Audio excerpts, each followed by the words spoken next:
કેમ નોકરીથી ઘેર આવતા રહ્યા? શેઠીએ નોકરી પર કાઢી મૂક્યો મને. કેમ? હવે તને હું કહું કે આ દુનિયામાં કોઈ ભલાઈનો જમાનો જ નહીં રહ્યો. જેને હું નોકરી લઈ જતો એને જ નોકરી પરથી મને ઘેર ઘટાયો. મારા વિશે ખરાબ બોલી બોલી શેઠિયા શું કરવાનું કે હવે? તે જેનું સારું કરે એ જ ખોટું વિચારે.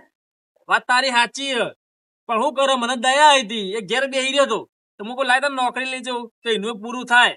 હું વળી એના પર દયા ખાઈને હું વળી નોકરી લઈ ગયો.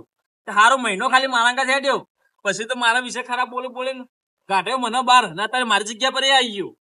હવે શું કરવાનું કે જેનું આપણે સારું વિચારીને એ જ આપણા માટે ખરાબ વિચારતું. કોઈનો આ દુનિયામાં વિશ્વાસ કરે જેવો નહીં. ભાઈબંધો બધા ફૂટી નીકળ્યા. શું કરવાનું હવે કે? કે તારી મેળીમાં પર વિશ્વાસ રાખજો, એનાથી પણ સારી નોકરી અપાવતી. વિશ્વાસ તો છે ને? વિશ્વાસ તો મારા જીવ કરતી વધારે મારી મેળીમાં ઉપર. પણ હવે શું કરવાનું કે આ બાઇકનો હપ્તો આ ઘરનું ચીજ ના પૂરું કરો. નોકરી પર ઘેર બેસી ગયો, નોકરી હાલ તો મળવાનું નહીં. શું કરવાનું કે?